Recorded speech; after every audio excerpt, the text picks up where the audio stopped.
आपकी शादी को लेकर भाई इतनी जिज्ञासा है, आपकी माताजी भी कहती होंगी कि अब तो ब्याह कर लिया जाए। कहती तो हैं, तो उसको लेकर कुछ मन बनाया? बहुत पुराना विषय है, लेकिन उसको लेकर अब कुछ पुराना हो गया तो अब कुछ इस दिशा में काम होना शुरू हुआ? कुछ ऐसा तो नहीं। माता पिता जहाँ आज्ञा देंगे वहाँ साहस। आपकी कोई पसंद कि भाई मेरी पत्नी आध्यात्म से जुड़ी हो, वो भी पहली बात तो हमारे माँ बाप सक्षम है, वो ऐसे ही देखेंगे। हमें अपने माता पिता पर पूर्ण भरोसा है, और माता पिता धरती के भगवान है।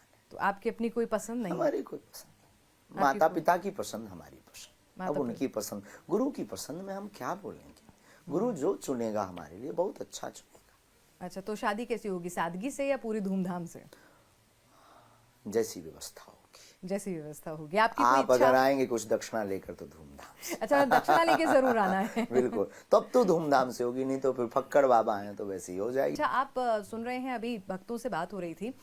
ये मुझे नहीं समझ में आया, क्योंकि आज मैं दिन भर आपसे जब मिलने के लिए इंतजार कर रही थी, तो कई भक्त कह रहे थे, नाराज हो रहे थे कि भाई मेरा तो 12 अर्जी के बाद नंबर नहीं आ रहा है, और वो बहुत गुस्सा होकर जा रहे थे। कुछ कह रहे थे मेरा 2 ही अर्जी में नंबर आ गया। तो ये जरा अपने भक्तों का ही, अपने जो चाहने वाले हैं उन्हीं का कंफ्यूजन दूर कर दीजिए कि नंबर कैसे आते हैं। टोकन नंबर डलता है, उसमें जिनका नाम कन्या के हाथ से निकल आवे उसके नाम की अर्जी लगती है, और लाखों लोग आते हैं, सबको मिल पाना असंभव है, सबका पर्चा बना पाना असंभव है। जिनकी प्रेरणा बालाजी कर देते हैं उनकी लगा देते हैं, परंतु महिमा यहाँ पर्चे की नहीं। यहाँ हम आगे नारियल बांध दिया, पेशी प्रारंभ कर दी, बालाजी लीला कर देते हैं। अच्छा महाराज जी, बताइए कि शंकराचार्य जी आपसे इतने नाराज क्यों हैं? नहीं तो वो तो बार बार, एक बार नहीं बार बार, अगर उनसे जाके पूछो, हमारी कोई उनसे खुन्नस नहीं है, क्योंकि हम शंकराचार्य नहीं। वो कह रहे हैं कि अगर इतने चमत्कारी हैं तो जोशी मठ को बचाकर दिखाते। साधु संत पर हमारी कोई टिप्पणी नहीं है, वो हमारे शंकराचार्य हैं, उन पर टिप्पणी नहीं है। कोई और होता तो कहते कुछ। अच्छा, तो और जो आपके खिलाफ जो तमाम सनातन धर्म के लोग भी कई हैं जो आप पर सवाल उठा रहे हैं कि देवकी नंदन जी से हम इंटरव्यू ले रहे थे, उन्होंने कहा कि ठीक है, आप वो भी कथावाचक हैं और वो भी चमत्कार कर सकते हैं, पर वो कथावाचक रहना ही पसंद करेंगे। तो क्या एक कथावाचक को इस तरह के चमत्कार करने चाहिए, इस तरह के दरबार लगाने अगर चाहिए? कृपा है तो करना चाहिए, अगर आपके पास सामर्थ्यता है पत्रकारिता की तो दिखानी चाहिए, नहीं तो वो कला, वो कृपा शून्य होकर के एक दिन चली जाएगी शरीर के साथ। अगर कृपा है तो दिखाने का अधिकार सबको, कौन सा पैसा लगता है। तो ये बताइए कि इतने सारे लोग यहाँ पर, जो एक तमाम तबके में चिंता है, और जो मैं आपको बताऊं, आज जब मैं लोगों से मिली, ठीक है आपकी आस्था, आपके लोगों के मानने वालों का पूरा सम्मान है, और पूरा उन लोगों की अपनी आस्था होती है, उनको निजता का हक है, लेकिन बहुत सारे लोग ऐसे मिले जो कहते हैं कि भाई हमने दरबार आके दवाई खाना छोड़ दिया। हम दरबार आए, भभूत खाई, चमत्कारिक भभूत आपने सिद्धि करके भभूत दी, और उसके बाद हमने दवाई खाना छोड़ दिया। उनका भरोसा था कि वो ठीक होने लगे और उन्होंने दवाई खाना छोड़ दिया। तो इस तरह से क्या दवाई खाना छोड़ना? हम कभी विज्ञान औषधि के खिलाफ नहीं है, हम औषधि के सपोर्ट में, इसलिए कैंसर हॉस्पिटल बनाए, और इसीलिए हमने यहाँ पर आयुर्वेदिक औषधालय खुलवाया है सरकार से प्रार्थना करके। तो क्या ये कहीं एक डिस्क्लेमर, कहीं कुछ आप जब दरबार लगाते हैं बोला हम जाना बोलते चाहिए हैं कि दुआ और दवा दोनों की आवश्यकता, और बहुत से ऐसी वीडियो क्लिप है जिसमें आपको ये मिल जाएगा। और भूतों को भगाने का जो दावा है, तो उसको लेकर आपकी बहुत आलोचना हो रही है कि आप जादू टोना फैला रहे हैं। भूत पिशाच निकट नहीं आवे, महावीर जब नाम सुनावे। आलोचना फिर गोस्वामी जी से शुरू करनी चाहिए, हनुमान चालीसा से शुरू करनी नहीं, तो हनुमान जी का नाम लेके ही निकट नहीं आ रही है ना, ना, तो उन्हीं आपको का नाम भगाने- लेकर के हम तो दूर करते हैं। एक होता सूक्ष्म जगत, एक होता, देखो, एक भौतिक विज्ञान, एक आध्यात्मिक विज्ञान, और दोनों अपने आप में बहुत महान है। और तीसरी बात, नेगेटिविटी जो एनर्जी है, पॉजिटिव जो एनर्जी है, इन दोनों की लड़ाई है। तो नकारात्मक ऊर्जा से जो भरा रहता है उसको हनुमान चालीसा की प्रार्थना करके, चौपाइयों का जो मंत्र विद्या है, जो ऋषि परंपरा है, उसी ईश्वर से हम प्रार्थना करते, और भगवान की कृपा से, हनुमान चालीसा के प्रभाव से वो ठीक हो जाता है। हम कभी कोई दावा नहीं करते हैं कि हम भूत भगाते हैं, हम प्रेत भगाते हैं, हम कोई जादू टोना नहीं जानते हैं, हम कोई मंत्र ओझा नहीं जानते हैं, हम हनुमान चालीसा का पाठ जानते हैं, और हमें अपने इष्ट के प्रति भरोसा रहता है कि जो आता है हनुमान चालीसा के प्रभाव से, उसकी जो नकारात्मक, जो उसके दिमाग में बात है, और जो एनर्जी है नकारात्मक ऊर्जा, वो ठीक हो जाती है। और अगर ये ठीक हनुमान चालीसा से हो रही, उसे कहीं से आराम नहीं मिल रहा, दवा से आराम नहीं मिल रहा, वो सालों से प्रताड़ित है, तो इसमें बुराई क्या है? और ये क्वेश्चन तो कभी हलीउल्लाह वालों से भी पूछना चाहिए। नहीं, उनसे भी किया जाता है, मैं आपको बताऊं कि उनसे भी किया जाता है, लेकिन इतना बवाल तो नहीं हुआ। जितना देखिए, हमारे लिए हो। मैं आपको सच बताऊं तो इतनी पॉपुलैरिटी और संख्या का अनुपात भी देख लीजिए, लेकिन मैं आपको इस बात की गारंटी दे सकती हूँ, मेरा शो आप राष्ट्रमेव जयते देखिए, आपको महीने में 2 से 3 खबरें जहां से आती हैं, ऐसा नहीं कि हम जबरदस्ती ढूंढने निकलते हैं, जब खबरें आती हैं, फिर चाहे पंजाब से आ रही हो, केरल से आ रही हो, कर्नाटक से आ रही हो, हर खबर में, यूट्यूब में अभी भी पड़ा होगा, हर खबर में आपको उस तरह की खबर भी दिखेंगी। अगर हमने सवाल यहाँ उठाए हैं तो सवाल वहां भी उठाए हैं, ऐसा नहीं है कि हम सेलेक्टिव। लेकिन ये और उसमें बहुत जमीन आसमान का अंतर है। मतलब फिर वो लोग कह रहे हैं हम करें तो गलत और आप करें तो सही, बिल्कुल, ये क्यों क्योंकि भाई? हम करते ही नहीं, नहीं, वो हो सकता करते है हैं। उनके यहाँ भी कोई ऐसा हो। अब वो हमारे यहाँ उनसे हनुमान जाके जी, देखिए पूछिए, मुझे पता नहीं तो हमने नहीं, तो पूछा नहीं, आपने पूछा होगा, नहीं हमने नहीं, नहीं हम ये पूछा। पूछ रहे हैं आपसे कि अगर हनुमान जी अगर भूत पिशाच भगा सकते हैं, ऐसी आस्था हिंदुओं की और आपकी है और आप यहाँ आने वाले भक्तों की है, तो जो ईसाई मिशनरीज या और लोग जब इस तरह के लेकिन हम कभी इसके नाम पर धर्म परिवर्तन नहीं करवाते। नहीं, आपने तो अपने मंच पर करवाया, घर वापसी करवाई, परिवर्तन तो हुआ ना। घर वापसी करवाई। परिवर्तन उसे कहते हैं जो दूसरे धर्म में ले जाए। हमने तो घर वापसी हिंदू का हिंदू बनाया। नाम बदल दिया, कैसे नाम बदल दिया? फिर वही बात करेंगे आप। क्यों? जो सनातनी था उसको वापस बुलाया है। अरे भाई, सनातनी ने अपनी मर्जी से मुसलमान बना हाँ, ना। तो हमने ये तो कहा नहीं कि हमने उनको जबरदस्ती तो बुलाया है। तो वो भी कोई जबरदस्ती नहीं मंच बनवा पर रहे चले। धर्म पर। आपको मतलब ये तो फिर ये वाली बात हुई ना, जब मैं करूं तो सब ठीक, हाँ। और जब दूसरा करे तो सब गलत। आपकी वो करे तो समझ धर्म उल्टी आ परिवर्तन। रही है यहाँ अच्छा, पर। अच्छा। आपकी समझ बहुत उल्टी है। हमने कभी किसी धर्म परिवर्तन नहीं करवाया। हमने कभी किसी को चमत्कार दिखा करके परेशान नहीं किया। हमने कभी चमत्कार दिखा करके किसी से पैसा नहीं ठगा। हमने कभी ये नहीं कहा कि हमारे छूने से 25 लोग ठीक हो जाएंगे या भूत भग जाएंगे। हमने कभी ये नहीं कहा कि तुम्हें हमारे छूने से तुम्हारा कैंसर ठीक हो जाएगा। हम अपने इष्ट से प्रार्थना करते हैं, तुम कर्म करो, कृपा होगी। तो वो भी यही कहते हैं कि ठीक है, हम और ये आपको एक करते हैं पानी तो फिर दे कोई रहे हैं। बुराई नहीं। ये करते हैं तो कोई तो बुराई पर वो नहीं। जब कर रहे हैं तो आप ये क्यों कह रहे हो कि मंच पे धर्म परिवर्तन करा रहे हैं? वाह, ऐसे कई लोग हैं। हम नहीं कह रहे, लोग कह रहे हैं। हमारे पास तो वीडियो क्लिप है उनके, वो हैं, वाइट हैं, लोग कह रहे हैं, हम नहीं कह रहे। नहीं, आप इतने बड़े संत हैं, हम नहीं verify कह करके नहीं रहे। अब कहेंगे हम तो पहले। जो भी बोलेंगे एकदम सत्य बोलेंगे, जिसका प्रमाण हमारे पास होगा। उनकी हमारे पास बाइट हैं जिन्होंने कहा कि हमको झूठा फरेब में नहीं, ऐसी फंसाकर। बाइटें तो ऐसी भी हैं जो आपके खिलाफ भी इस तरह की बातें करती हैं, तो क्या उन्हें सच मान लिया जाए? अगर लोग कहेंगे तो मानेंगे सच। आप कैसे सच मानकर प्रश्न लेकर चले आए? नहीं, जो आपने कह दिया कि 500 2100 लगता है। हमने आपसे सवाल पूछा, धाम से नहीं लगता है। हमने सीधा पूछा, हमने उसी शख्स से पूछा जिसके लिए सवाल उठ रहे थे। तो हमने जवाब दिया, तो हमने बिल्कुल उसे और स्वीकारा। हमने इसका भी जवाब दिया कि बागेश्वर धाम पर हम कोई जादू टोना नहीं करते हैं। कोई जादू टोना, कोई जादू टोना या तंत्र नहीं करते। हनुमान चालीसा का पाठ करते हैं, अपने इष्ट से प्रार्थना करते हैं। और हनुमान चालीसा के पाठ की भूत पिशाच निकट नहीं आवे की चौपाई से अमुक व्यक्ति को, आने वाले व्यक्ति को, या पढ़ने वाले व्यक्ति को, या उसकी सिद्धि करने वाले व्यक्ति को लाभ होता है। जिस दिन हिंदू राष्ट्र अगर आप कह रहे हैं कि मांग लेके जाएंगे, तो मेरे जीवन में क्या बदल जाएगा? हमारी कोई मांग नहीं। हम सरकार से कोई मांग नहीं रखते, सरकार से अपेक्षा नहीं। हम सिर्फ सनातनीय व्यक्तियों को जगा रहे हैं। नहीं, मैं सनातनी के तौर पर अगर हम ये सवाल पूछना चाहें कि भाई, एक सनातनी, जो तमाम लोग आपको सुन रहे हैं अभी, जिनमें सनातनी भी हैं, दूसरे धर्म के लोग भी होंगे, आपको चाहने वाले भी होंगे, आपको ना चाहने वाले भी होंगे, बराबर ना, तो बराबर। वो सुन रहे हैं, तो उनके लिए क्लैरिटी के लिए बताइए कि कल से अगर हिंदू राष्ट्र घोषित हो जाता है तो कल से क्या बदल जाएगा उसके जीवन में? हिंदू राष्ट्र अगर होता है कल से, तो सबसे पहले तो ये जो वैमनस्यता बार बार हिंदू मुसलमानों के नाम पर की जाती है, ये बदल जाएगा। ये वैमनस्यता दूर हो जाएगी। जातियों के नाम की वैमनस्यता बदल जाएगी। जातिवाद फैलना बंद हो जाएगा। हिंदू राष्ट्र हो जाएगा तो सबके जीवन में मैं हिंदू हूं, सिर्फ मैं हिंदू हूं। और ये जो बार बार धर्म की लड़ाई, बार बार ईश्वर की लड़ाई, बार बार प्रमाण, बार बार संतों को प्रमाण, ये जो टारगेट किए जाते हैं, ये सभी टारगेट शून्य हो जाएंगे। क्योंकि हिंदू राष्ट्र बनते ही राम राज्य की स्थापना हो जाएगी, राम का देश हो जाएगा, फिर किसी बात की लड़ाई नहीं। और बाकी धर्मों का क्या होगा? यहीं रहें अगर उन्हें अच्छा लगता है। और क्या उन्हें करेंगे? भी क्या ये मानना होगा कि भाई हिंदू धर्म सर्वोपरि है? मान रहे हैं, ना मानने से कोई फर्क नहीं पड़ता है। मानना आपके ना मानने से कोई फर्क नहीं पड़ता है। आपके मानने या ना मानने से ईश्वरीय सत्ता पर कोई फर्क नहीं पड़ता है। एक व्यक्ति अगर आप नहीं मानते बागेश्वर धाम, तो क्या बागेश्वर धाम मिट गया? आपके करोड़ों लोग ऐसे हैं जो नहीं मानते, तो उनके ना मानने से क्या हनुमान जी नहीं है? वो तो अपनी लीला कर ही रहे हैं। तो आपके मानने से कोई फर्क नहीं पड़ता है। और फर्क तब पड़ेगा, किसी को पढ़े तो पढ़े, हमें लगता नहीं पड़ता है। और ज्यादा दिक्कत है तो फिर पासपोर्ट तैयार कर सकते हैं। मतलब वो देश छोड़ के चले जाएं? अगर दिक्कत आपको है, मतलब या तो ये माने कि भारत हिंदू राष्ट्र है, नहीं तो देश छोड़ के चले जाएं। अगर दिक्कत आपको लगती है तो छोड़ देना चाहिए। देखिए, अगर आपकी टीवी का चैनल किसी को देखना पसंद नहीं तो चैनल बदल दीजिए। तो मतलब आपको आपके चैनल से किसी को प्रॉब्लम है तो आप क्या, आपको उसको क्या कब जवाब देंगे?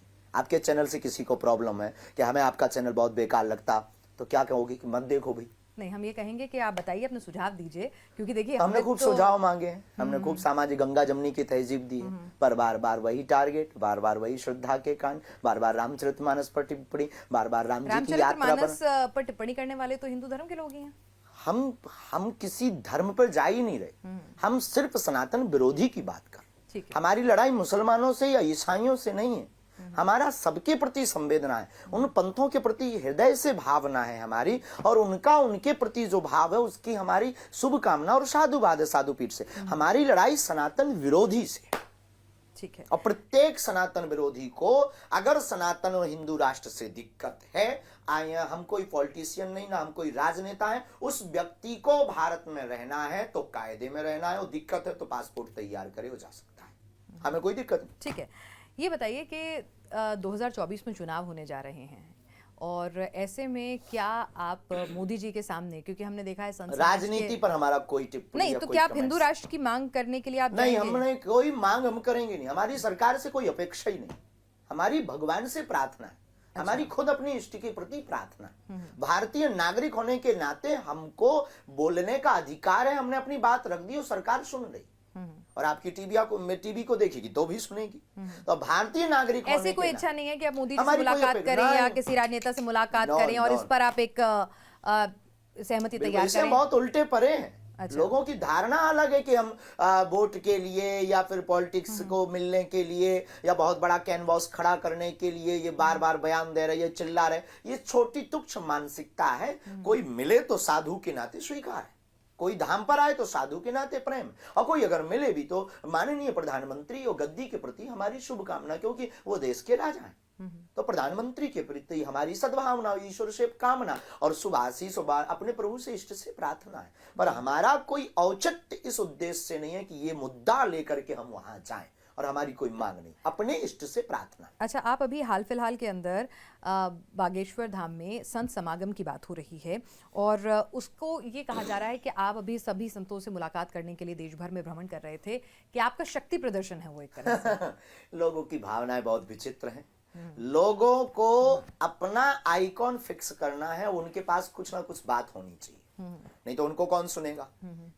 तो कई लोग आपको ये कहेंगे कि ये पॉलिटिक्स की बात बोल रहे हैं, कई लोग कहेंगे कि बहुत बड़ा राजनेता है, बहुत बड़ा गेम लीडर है, कोई बहुत बड़ी। अब कई लोगों के दिमाग में तो ये है कि इसके पीछे कोई प्लानिंग है, और सच ये है कि हम कोई प्लानिंग या प्री प्लानिंग से कभी जीते नहीं।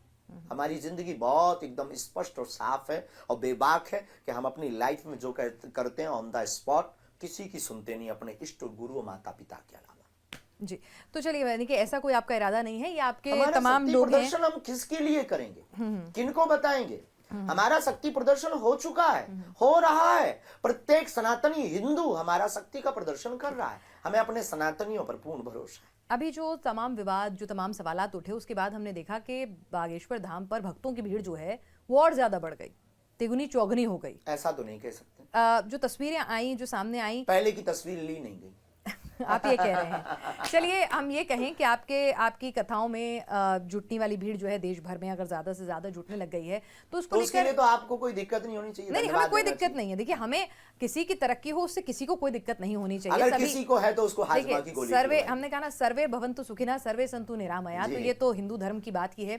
मैं ये कहना चाहती हूँ कि अगर आप इतना बड़े पैमाने पर आपके भक्तों की संख्या देश में फैल रही है, तो अब आगे की योजना क्या है? बड़े बड़े आश्रम बनाना? कोई योजना नहीं, हम बहुत आश्रम बनाऊं, क्योंकि अभी आप रामदेव जी से और बालकृष्ण जी से मिले थे तो उनका तो पूरा सेटअप है। भी हमारी औपचारिक भेंट, उनके प्रति सद्भावना है। योग कोई बिजनेस टिप्स लेने नहीं गए थे, योग ऋषि हैं।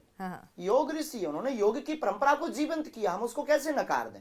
भारत को योग की तरफ, भोग से योग की तरफ कोई ऋषि ले गया है। हमारी औपचारिक, हमारी भावना है, हमारा प्रत्येक साधु से हमारा प्रेम, प्रत्येक साधु का आशीर्वाद हम पर है, और हम कोई औपचारिकता, हम कोई बहुत बड़ा बिजनेसमैन, हम कोई बहुत बड़ा मठ मंदिर, हम कोई बहुत बड़ा महंत, हम कोई बहुत बड़ा साधु, आई एम नॉट साधु। पहली बात तो हम कोई साधु नहीं है, कोई महंत नहीं है, और पीठाधीश्वर कोई लिख देता है, कोई कुछ बोल देता है, वो उसकी आस्था है, ना कि हमारी। I am only Dhirendra Krishna. हम केवल धीरेन्द्र कृष्ण हैं और सनातन के पुजारी और बागेश्वर बालाजी के गुरु परंपरा के, ऋषि परंपरा के सेवक। तो हमारी ये औपचारिक भेंट थी। जी। कोई हमारा पर्पस बिजनेस का, पर्पस हमारा पॉलिटिक्स का, पर्पस हमारा मठ मंदिर का कि बहुत बड़ा मठ मंदिर बनाना है, ऐसा हमारा यानी बागेश्वर धाम की और जो बनाना यहाँ पर होता तो आज क्यों बनाते, बहुत पहले बनाते, हजारों लाखों लोग बहुत पहले से जुड़े और ऐसे ऐसे लोग जुड़े जो एक व्यक्ति ही सब कुछ कर सकता है। हमें इसका इन सब की बहुत मतलब यहाँ पर जैसे मैं एकदम बिल्कुल सब कुछ जैसे फक्कड़ कहते में हैं ना, जैसे चल रहा है, जैसे चल रहा है वैसे वैसे ही चल रहा है। देखेंगे। यहाँ पर आने वाले सालों में बड़े बड़े कमर्शियल पूरा इस तरह का खुद आश्रम के ये नहीं सेटअप। होंगे, कोई आके बना ले। अब यहाँ पर बहुत बिजनेस पॉइंट ऑफ व्यू हो रहा है, बाहर से कंपनियां आ रही, बाहर से लोग आ रहे हैं, तो वो होटल्स बना रहे हैं, वो डेवलपमेंट कर रहे हैं, सरकार भी डेवलपमेंट कर रही है, सरकार भी धर्मशाला बना रही है। बागेश्वर धाम के भक्तों के लिए भी टीन सेट बन रहा है, पर कोई ऐसा एक बहुत बड़ा वो नहीं होगा कि इसमें बहुत बड़ा आश्रम हो या बहुत बड़ा, ऐसी हमारी भावना नहीं। और बन जाए तो बुराई नहीं, और अगर आपको या किसी को उससे दिक्कत है तो नहीं, वो सवाल दक्षिणा पूछना नहीं। हमारा काम है, तो हम तो जी। पूछ रहे हैं। अभी हमारी कोई ऐसी भावना नहीं हो, बन जाए तो दिक्कत नहीं। भावना कभी भी चेंज हो हाँ, सकती है। हाँ बिल्कुल, वो मन तो में कभी भी शादो, कुछ भी देखो विचार आ भाई, सकता है। हवा है, हवा और वायु, और हवा युवा का उल्टा होता है वायु, और वो तो कभी भी प्रवाहित हो सकता है। कभी भी और प्रभावित अगर आप बनवाओ तो I accepted my dear sister. Okay जी। हम पे भी इतनी कृपा बरसे कि मतलब हम बनवाने लायक हों। खैर, मैं आपसे एक और सवाल पूछना चाहती हूँ कि जो सवाल हमारे दर्शकों ने जब जब तमाम जैसे खबरें चली, आपका पिछला इंटरव्यू चला, तो बहुत सारे लोगों ने कुछ सवाल भेजे हैं, वो भी मैं आपसे जानना चाहती हूँ कि आपने कहा कि मैं सिर्फ धीरेन्द्र शास्त्री हूँ, है ना, तो लेकिन आप ये बागेश्वर धाम की पीठ जो है इसके उत्तराधिकारी कैसे बने, ये किस तरह से आपके मन में अध्यात्म की तरफ, क्योंकि आपका मैं पढ़ रही थी, मुझे दुरुस्त कीजिएगा गलत हूँ तो, क्योंकि जो भी जानकारी जो हम वेबसाइट से और जुटा पाए हैं, तो उसमें ये था कि आप 8वीं तक जैसे स्कूल जाते थे, पर स्कूल से आप तुरंत निकल जाते थे अपने दादा गुरु के पास, और उनके सानिध्य में आप ज़्यादा रहा करते थे, और आपने बहुत कम उम्र में धोती कुर्ता पहनना शुरू कर दिया था। तो कुछ बताएंगे कि कैसे आप हमारी जीवन की प्रारंभिक यात्रा अध्यात्म से हुई और गुरु चरणों से हुई, दादा गुरु जी के चरणों से। यह आश्रम जो बागेश्वर धाम है, अक्खड़ और फक्कड़ है, परंतु यह आश्रम पूज्यपाद दादा गुरु सन्यासी बाबा 3 पीढ़ियों से दरबार लग रहा है। स्वयंभू हनुमान जी हैं। पहले सन्यासी बाबा पर कृपा हुई, 5 बार उनको बालाजी के प्रत्यक्ष दर्शन हुए, ऐसा दादा गुरु जी ने बताया। फिर दादा गुरु जी ने दरबार लगाया, उन पर भी कृपा हुई। कहते हैं कि उनको भी श्री हनुमान जी का साक्षात्कार हुआ, और उन्होंने 10-11 वर्ष की अवस्था में हमको जो है यहाँ सेवा में लगा दिया। फिर लगातार अनवरत सेवा में 11 वर्ष की अवस्था से हम यहाँ हैं। बीच बीच में कथाओं में जाते रहे, पढ़ाई भी की, अध्ययन भी किया, पर ज़्यादा मन हमारा दादा गुरु के चरणों में, बालाजी के चरणों में, अध्यात्म के प्रति, सत्यनारायण कथा वाचना। अभाव का जीवन था हमारा, अभाव के जीवन में सत्यनारायण करना और पुरोहित कर्म करना जो हमारी परंपरा में था, उसका हम निर्वाहन करके अपनी जीविका चलाते थे और ईश्वर का भजन करते थे। मैं पढ़ रही थी कहीं, देखिए जो जानकारी मुझे उपलब्ध है नेट पे, मैं वही आपसे साझा कर रही हूँ, अगर गलत हूँ तो आप उसे दुरुस्त कीजिएगा, कि आपके परिवार ने वो जीवन भी बिताया है जब आपके पास 2 वक्त का भोजन नहीं होता था। ये कोई बड़ी और बात आज आप हजारों भक्तों को अपने धाम की रसोई से उनका पेट भरते हैं सुबह शाम। पहली बात तो हम भरते नहीं हैं, क्योंकि हम कोई बिजनेसमैन नहीं।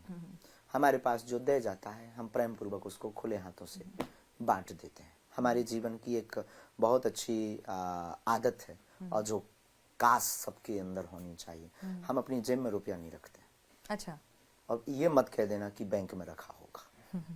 हम अपनी जेब में रुपया नहीं रखते हैं, और जो आता है उसको खर्च करने की आदत हमारी बहुत अच्छी है, और बहुत तरीके से हम खर्च करते हैं। हम कोई भी चीज़ बहुत महोत्सव से मनाते हैं, चाहे वो कन्या विवाह हो या भंडारा हो। बहुत ज़रूरत है, जब कभी बहुत चढ़ोतरी आ जाती है, मांगते नहीं है, पर कोई दे जाए तो मना नहीं, क्योंकि ब्राह्मण वर्ण व्यवस्था में भी है, तो गुरु के नाते कोई दक्षिणा, गुरु दक्षिणा दे जाता है, तो हम सहर्ष स्वीकार करके जेब में रख लेते हैं। पर हमें लगता है अब आज क्या खिलाया जाए, आज रसगुल्ला खिलाया जाए। अच्छा। मौज हमें खिलाने में बहुत आता। मौज हमें बेटियों के विवाह में पिछले साल थोड़ा सा संकुचित हुआ, क्योंकि वो कम था। इस बार आपके जैसे कुछ लोग आए, उन्होंने कहा गुरुजी आप आज्ञा करो, इस बार फ्रिज की व्यवस्था कर रहे हैं बेटियों को, double bed, sofa, dressing, cooler, पंखा, सोना चांदी का गहना, एक चेक। अच्छा। हाँ, तो हमारी जिंदगी में ये सूत्र बहुत अच्छा है। तो अभाव की जिंदगी रही, लेकिन आज भी हम अभाव में जीते हैं, उसमें हमें बहुत मजा आता है, क्योंकि प्रभाव में हम बहुत ज्यादा रस नहीं ले पाते हैं। फक्कड़पन का जीवन जीना में बहुत अच्छा। अच्छा, ये बताइए कि आपकी माताजी आज आई थी जब हम लोग देख रहे थे, और यहाँ पर तस्वीर भी हम देख रहे हैं, तो जब आप सबके लिए पीठाधीश्वर हो गए, बागेश्वर महाराज हो गए, तो एक माँ के लिए उनका धीरेन्द्र जो है वो कितना बदल गया, या वो वही है? नहीं, हमारा जीवन हम किसी के लिए नहीं बदले। एक हमारी ऑन कैमरा हो या हम बाहर लाखों परिवार के बीच में बैठे हो, हमारे सब परिवार हैं, या हम अंदर कमरे में, हमारा स्वभाव और जो अति चंचलता है वो बनी रहती है, बरकरार। माँ से कभी डांट भी पड़ जाती है? तो आज भी अभी भी रोज खा लेते हैं, सोए नहीं, आंखें लाल हैं, गला बैठ गया, भोजन तो कर, किसके लिए कर रहा, कब तक करेगा, बुढ़ापा जल्दी आ जाएगा, जल्दी खा। और भी वही वो जो माताओं का जो भाव होता, ममत्व होता, वो आज भी डांटना, फोन पर डांटना, आकर डांटना। हमारा ये दुर्भाग्य है कि हम जिस गांव में हमने जन्म लिया उसी गांव में मतलब ये दुर्भाग्य कि हम माँ की सेवा नहीं कर पाते, क्षमा कीजिए। हमारा दुर्भाग्य कि हम यहीं रहते हुए माँ के पास नहीं रहते, हमसे थोड़ा दूर है माँ। 6-6 माह हम घर नहीं जा पाते सेवा के कारण, क्योंकि प्रतिदिन हजारों लोग आते। आज टीवी आ गई, आज से नहीं, आज आप लोगों के पास हम पहुंच गए। पहले से ही ये अनवरत गुरु परंपरा से लोग जुड़े हैं, दादा गुरु जी के समय से लोग जुड़े हैं, तो उनकी हमसे एक भाव जुड़ा हुआ है, उनका हमसे एक कुछ पाने का, बात करने का एक जिज्ञासा जुड़ी हुई, उसको पूर्ण करना एक दायित्व है, गुरु परंपरा का निर्वहन करना। जी, एक चीज़ पूछना चाहूँगी कि आपके घर में जैसे आपके पिताजी भी थे, आपके और भाई बहन, चाचेरे, ममेरे, मतलब सभी परिवार के लोगों के, तो आप ही इसकी तरफ, अध्यात्म की तरफ झुकते चले गए?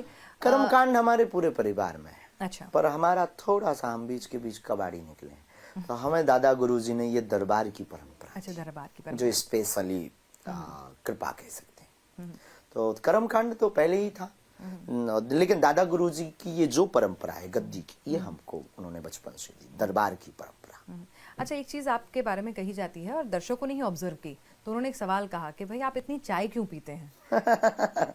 जी, आप बहुत चाय पीते हैं, बहुत तो मैंने सुना है। हाँ, खूब, बहुत तो नहीं, पर पीनी नहीं चाहिए। हाँ, लेकिन आप पीते हैं? हम पीते हैं। तो ऐसी आदत कहाँ से लगी? दादा गुरुजी से। हमारे दादा गुरुजी खूब पीते थे, और उन्होंने हमको बचपन में जूठी चाय पिलाई, जो खोपड़ी है नारियल की, उसमें पिलाई।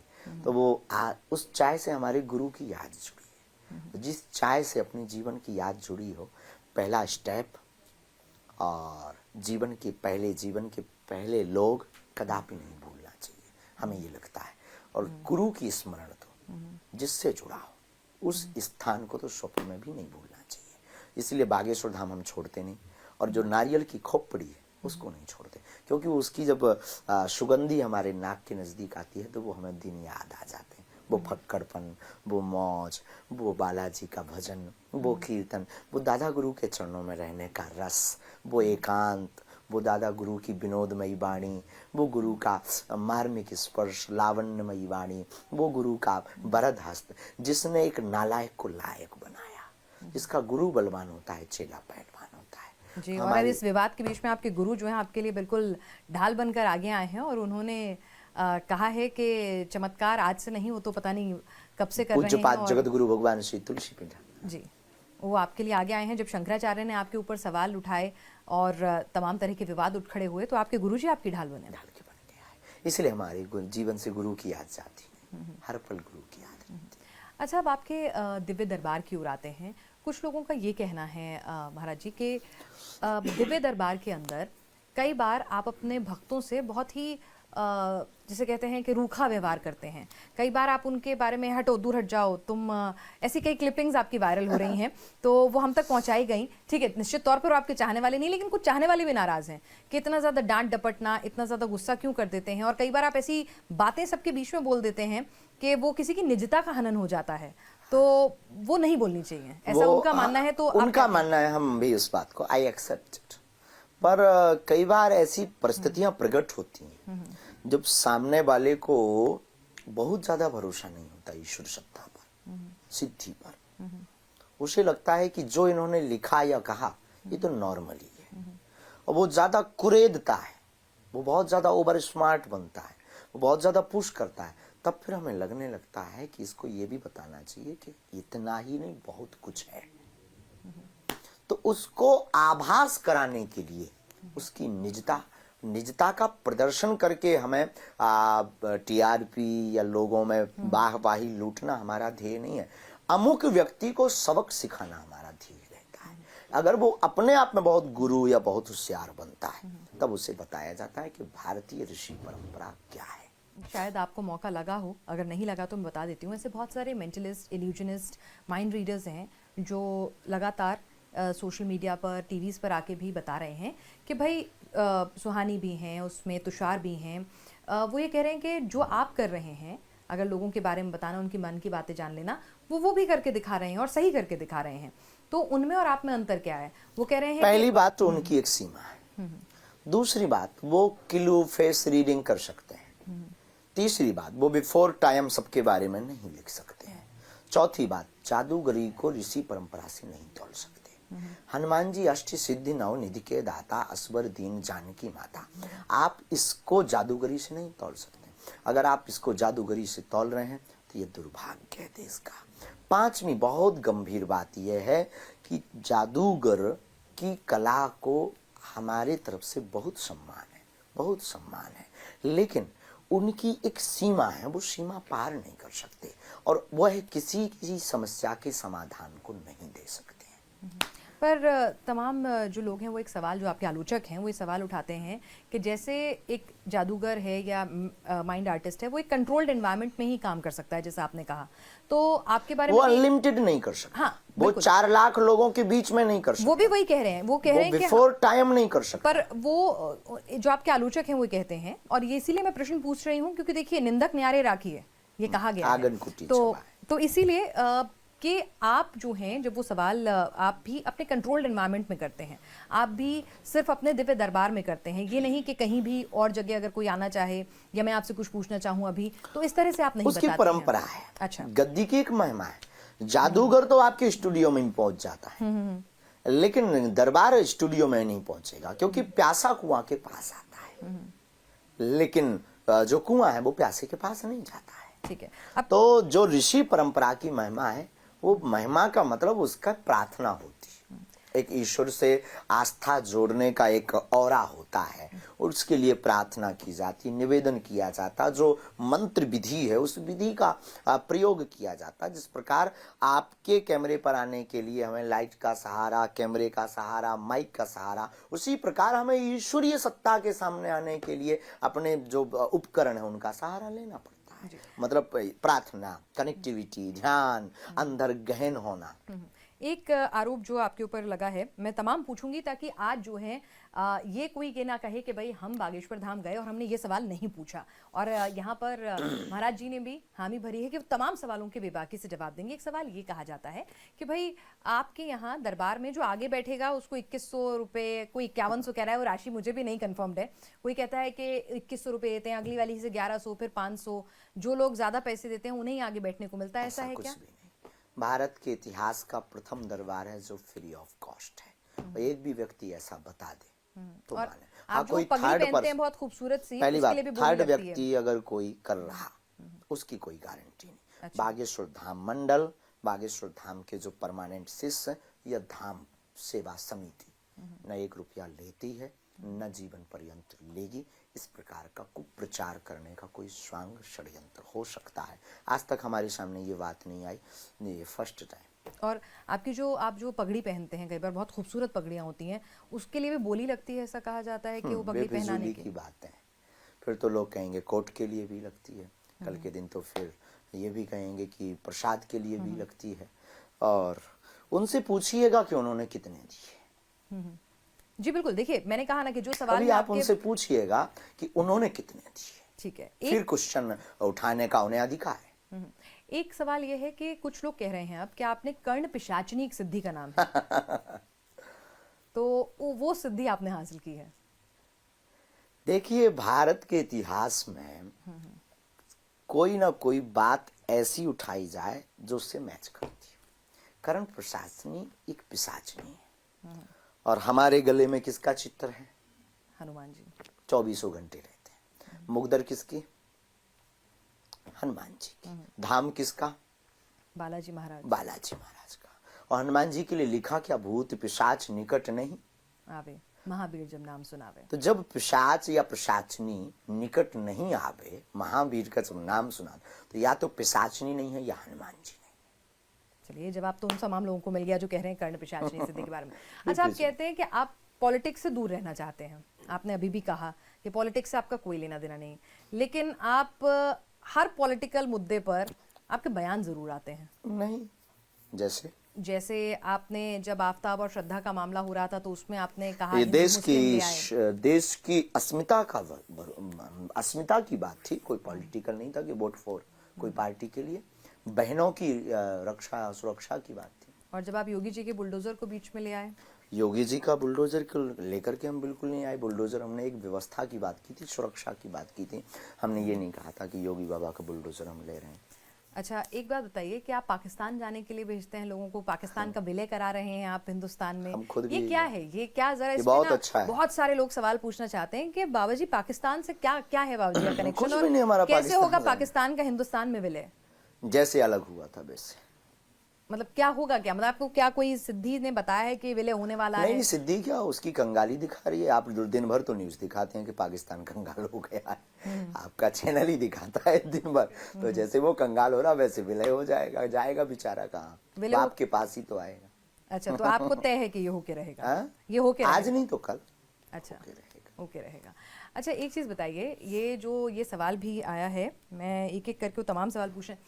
आपकी शादी को लेकर भाई इतनी जिज्ञासा है, आपकी माताजी भी कहती होंगी कि अब तो ब्याह कर लिया जाए। कहती तो हैं, तो उसको लेकर कुछ मन बनाया? बहुत पुराना विषय है, लेकिन उसको लेकर अब कुछ पुराना हो गया तो अब कुछ इस दिशा में काम होना शुरू हुआ? कुछ ऐसा तो नहीं। माता पिता जहाँ आज्ञा देंगे वहाँ साहस। आपकी कोई पसंद कि भाई मेरी पत्नी आध्यात्म से जुड़ी हो, वो भी पहली बात तो हमारे माँ बाप सक्षम है, वो ऐसे ही देखेंगे। हमें अपने माता पिता पर पूर्ण भरोसा है, और माता पिता धरती के भगवान है। तो आपकी अपनी कोई पसंद नहीं? हमारी कोई पसंद नहीं, माता पिता की पसंद हमारी पसंद। अब उनकी पसंद, गुरु की पसंद में हम क्या बोलेंगे? गुरु जो चुनेगा हमारे लिए बहुत अच्छा चुनेगा। अच्छा, तो शादी कैसी होगी, सादगी से या पूरी धूमधाम से? जैसी व्यवस्था होगी। जैसी व्यवस्था होगी। आपकी आप कोई इच्छा? अगर आएंगे कुछ दक्षिणा लेकर तो धूमधाम से। अच्छा, दक्षिणा लेके जरूर आना है। बिल्कुल, तब तो धूमधाम से होगी, नहीं तो फिर फक्कड़ बाबा हैं तो वैसे ही हो जाएगी। अच्छा, आप सुन रहे हैं, अभी भक्तों से बात हो रही थी, ये मुझे नहीं समझ में आया क्योंकि आज मैं दिन भर आपसे जब मिलने के लिए इंतजार कर रही थी तो कई भक्त कह रहे थे, नाराज हो रहे थे कि भाई मेरा तो 12 अर्जी के बाद नंबर नहीं आ रहा है, और वो बहुत गुस्सा होकर जा रहे थे। कुछ कह रहे थे मेरा 2 ही अर्जी में नंबर आ गया। तो ये जरा अपने भक्तों का ही, अपने जो चाहने वाले हैं उन्हीं का कंफ्यूजन दूर कर दीजिए कि नंबर कैसे आते हैं। टोकन नंबर डलता है, उसमें जिनका नाम कन्या के हाथ से निकल आवे उसके नाम की अर्जी लगती है, और लाखों लोग आते हैं, सबको मिल पाना असंभव है, सबका पर्चा बना पाना असंभव है। जिनकी प्रेरणा बालाजी कर देते हैं उनकी लगा देते हैं, परंतु महिमा यहाँ पर्चे की नहीं।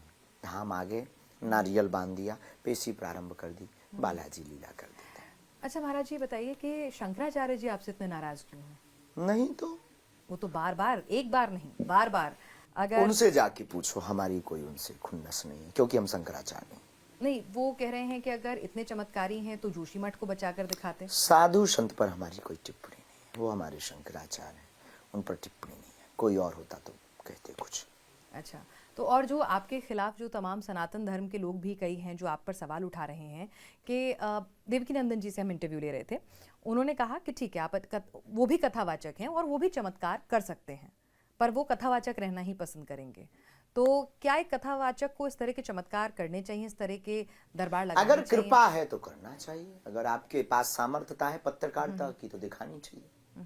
नहीं तो वो कला, वो कृपा शून्य होकर के एक दिन चली जाएगी शरीर के साथ। अगर कृपा है तो दिखाने का अधिकार सबको, कौन सा पैसा लगता है। तो ये बताइए कि इतने सारे लोग यहाँ पर, जो एक तमाम तबके में चिंता है, और जो मैं आपको बताऊं, आज जब मैं लोगों से मिली, ठीक है आपकी आस्था, आपके लोगों के मानने वालों का पूरा सम्मान है और पूरा उन लोगों की अपनी आस्था होती है, उनको निजता का हक है, लेकिन बहुत सारे लोग ऐसे मिले जो कहते हैं कि भाई हमने दरबार आके दवाई खाना छोड़ दिया।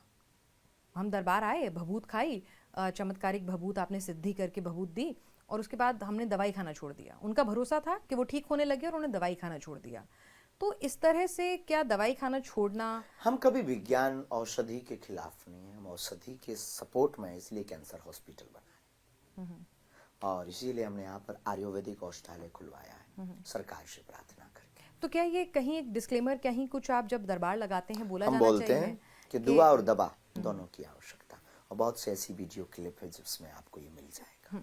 और भूतों को भगाने का जो दावा है, तो उसको लेकर आपकी बहुत आलोचना हो रही है कि आप जादू टोना फैला रहे हैं। भूत पिशाच निकट नहीं आवे, महावीर जब नाम सुनावे। आलोचना फिर गोस्वामी जी से शुरू करनी चाहिए, हनुमान चालीसा से शुरू करनी नहीं, तो हनुमान जी का नाम लेके ही निकट नहीं आ रही है चाहिए। ना, हाँ, तो तो उन्हीं आपको का नाम भगाने लेकर के हम तो दूर करते हैं। एक होता है सूक्ष्म जगत, एक होता, देखो, एक भौतिक विज्ञान, एक आध्यात्मिक विज्ञान, और दोनों अपने आप में बहुत महान है। और तीसरी बात, नेगेटिविटी जो एनर्जी है, पॉजिटिव जो एनर्जी है, इन दोनों की लड़ाई है। तो नकारात्मक ऊर्जा से जो भरा रहता है उसको हनुमान चालीसा की प्रार्थना करके, चौपाइयों का जो मंत्र विद्या है, जो ऋषि परंपरा है, उसी ईश्वर से हम प्रार्थना करते, और भगवान की कृपा से हनुमान चालीसा के प्रभाव से वो ठीक हो जाता है। हम कभी कोई दावा नहीं करते हैं कि हम भूत भगाते हैं, हम प्रेत भगाते हैं, हम कोई जादू टोना नहीं जानते हैं, हम कोई मंत्र ओझा नहीं जानते हैं, हम हनुमान चालीसा का पाठ जानते हैं।